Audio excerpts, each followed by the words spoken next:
famous Hempies the Toy to the public, but my immediate family all call me Gerard. I was born in Villersdorp. Villersdorp is a bit close to Worcester, on the way to Worcester. And I went to the Maroon School from primary school and high school, Paul Roos Gymnasium. I joined Maties Rugby after I finished my military service. That was in 1973.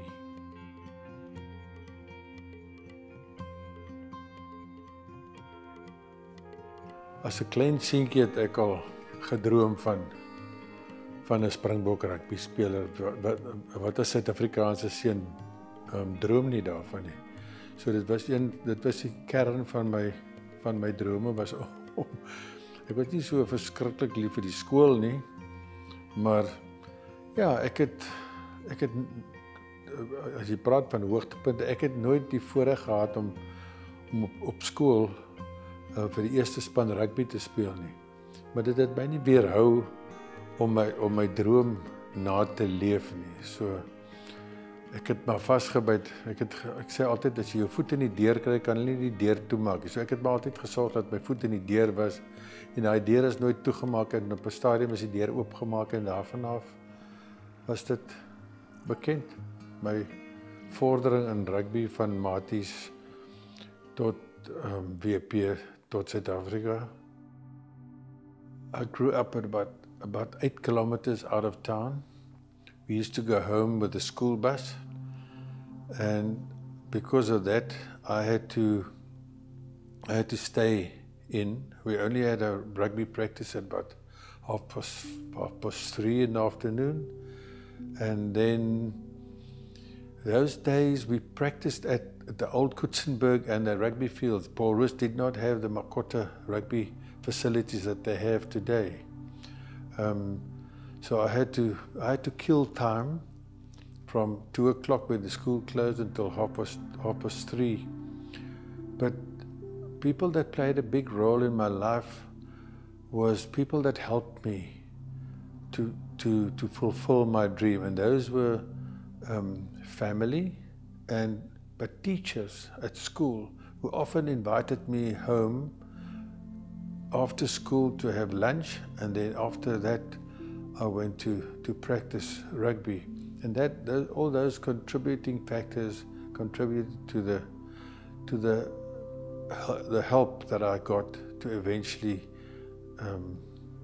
successfully fulfill my dream.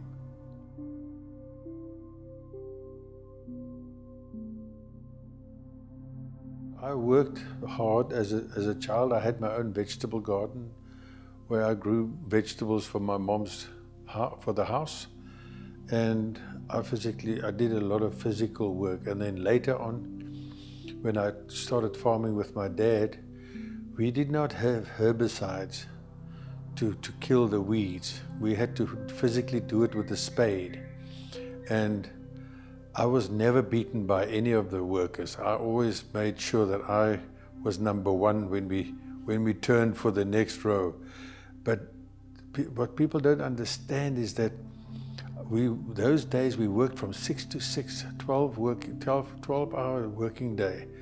And then I would start 6 o'clock in the morning with the workers, with my own spade, taking my own row, and as I said, never beaten. And then in rugby matches or rugby practices, I would stop 4:45, come through to Stellenbosch, and then sometimes a Western Province practice, we would do 150 scrums against the scrum machines after a day's work. So people can't tell me that, hard work is nothing. Ek was 'n hardwerkende boerseun gewees op die plaas. My ouers het my nie geleer van opgee nie. En dit was daai les wat ek saam met my geneem het in my lewe, wat uiteindelik tot die suksesse in my lewe gelei het van 'n suksesvolle boer en 'n suksesvolle rugby speler.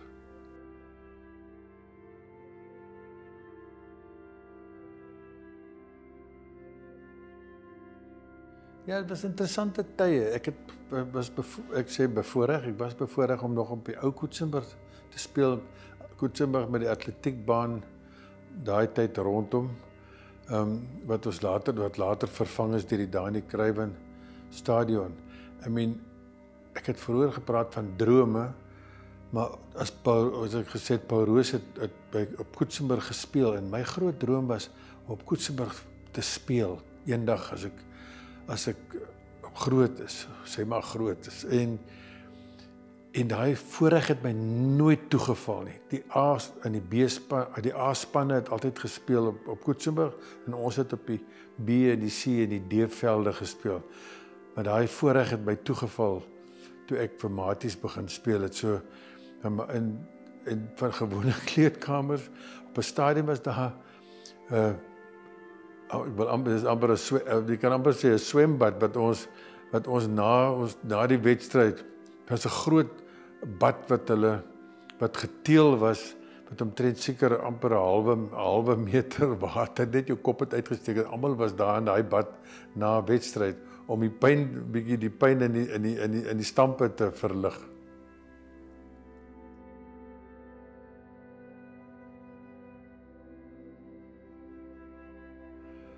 I stayed in Merriman Avenue, just across the agricultural department. So I could sleep until the classes started at 10.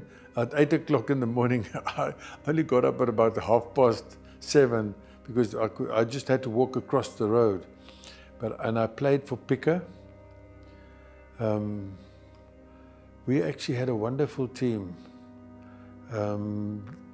There were two other very well-known rugby players that played with me for Picker. One was Devan Serfontein and the other one was Bossy Clark. And there were some of them that also played for other provinces at the later stage. But my progress in rugby came when we, from Picker, played against practiced against the Stellenbosch Marty under 20s. And Rob Lowe was a bit of a, how can I call it? It was a bit of a he challenged me, and I was not there to be challenged. So I gave him a shiner, and afterwards we went to the clubhouse. The Jannie Marais house was then the clubhouse, and then they asked who was this? What happened to you? So Rob told the coaches of the Marties that there's a guy called Hempies or Brookies or something like that. So they approached me and said they were looking for somebody that could fend for himself. So from there on, I got into the Marty second team, and then I worked my way up towards the first team.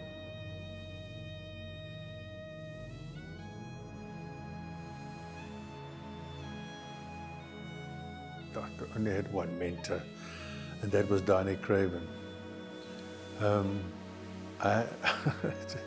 It's so funny, but I don't know if I still have, but Doc Craven reckoned I had knock knees. And if I locked my knees, nobody could push me anywhere in the scrum. But I had wonderful days when I can remember I stopped playing short of being on 35, and my eldest daughter was then almost 6 years old, but she used to come with me to practice, and we had a session called Kopper Stump, and the Doc would sit against a tree, and then she would sit between his legs, and then with a whistle, and whenever he wanted the whistle to be blown, he would instruct her to. So those are all very, very special memories, things that don't happen anymore. And what a privilege even for my child to have that privilege to share my game of practice of rugby and Doc Craven. If they tell me today, look here, Craven, resign, I go out without any ill feeling, and because I'm not doing what I'm doing for myself. That has never come into the picture. I do it for the sake of a cause. Ja, Dok het altyd gesê, dit gaan, net in ons spel wat hy vir ons geleer het, dat dit gaan oor die spel rugby nie, maar dit gaan ook oor die lewe. I mean, en wat jy ook al in die lewe doen, as jy dink jy is belangriker as die taak wat jy aanpak, dan moet jy bietjie 2 keer daarna dink. Dit gaan maar oor wat jy wil bereik in die lewe en hoe jy dit wil bereik.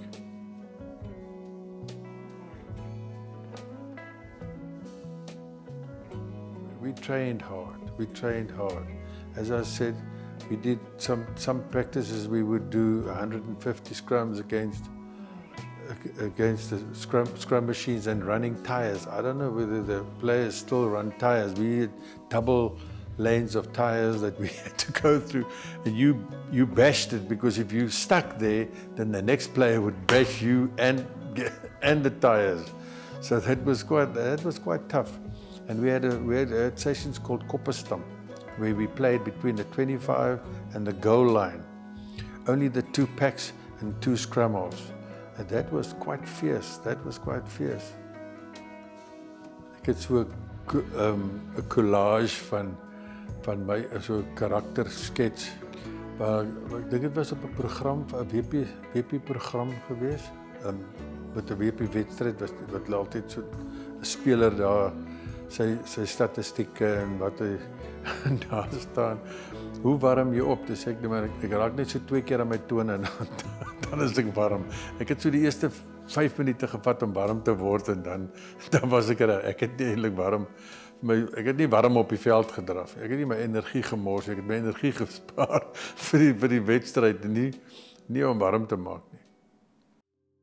Ek was nie 'n groot geboude rugby speler. Ek was maar 100 kg geweeg toe ek my eerste keer Springbok rugby gespeel het. So ek was maar ek was dan ek het daai 100 kg het ek vol gestaan. Ek het nogal nie 'n bange haar op my kop gehad nie. In my tyd was ons nie, vandag voel ek al die spelers werk vir 'n baas. Hulle te werk, en as hulle nie doen wat die baas sê nie, dan verloor hy sy werk. In ons tyd was dit, ek dink dit was die talente wat ons gehad het, is gesnoer in 'n kombinasie van voorspelers en agterspelers, en elke een het geweet wat hy moet doen. So jy het jou talent uitgeleef. Ons het geoefen, ons het dit genoem kapteinsoefening. En dan het ons elke posisie op die veld, elke situasie, aanval, verdediging, scrums, lynstaande. En ons het geweet, ons het die roepe wat die voorspelers gehad het en die agterspelers, ons het geweet wat die agterspelers gaan doen met 'n spesifieke situasie. En Dok het vir ons gesê dat as jy voor die Vrydag aand voor die wedstryd, voor jy jou oë toemaak en slaap, moet jy daai situasies in jou kop deurspeel, want dan word dit tweede natuur. So as die situasie opkom in 'n spelverband, dan die rugby spel gaan oor reaksietyd. Hoe vinniger jy kan reageer op die situasie wat voorkom, hoe beter is dit. Ons het gespeel om die bal by die vleuel te kry. Ons het nie gespeel vir spelers om hier in die binneveld crashball te speel nie.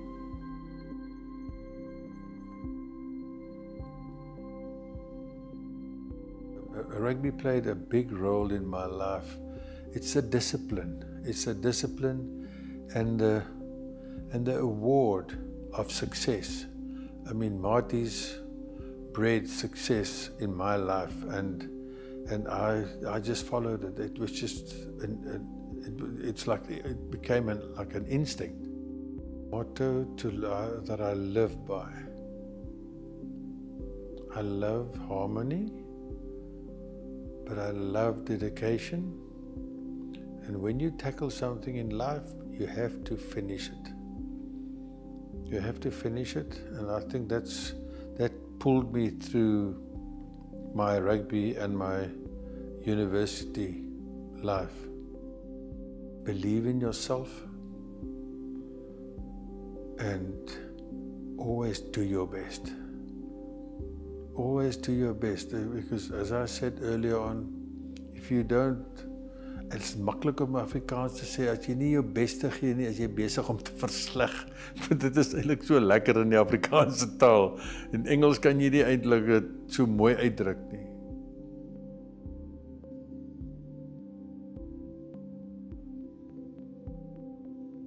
Marty Rugby, Marty Rugby was everything. We were so successful I was very privileged to play in an era that I did. I mean, on tour in New Zealand in 1981, we were 8 Marty players that went on tour in a group of 23. And the ex-Martys that did not play at that stage were ex-Marty players. I think the total of 15 in the touring group of 23. But that was also played in the successful years of Western Province when we won the Currie Cup 5 years in a row. So it was exceptional times. It was an exceptional privilege to have played with players like Carl Du Plessis, Henny Becker, Duy van Serfontein, Willie Du Plessis, Andre Markgraaf. It just, I mean, it was a unbelievable, talented era in my life that I was very fortunate to have shared.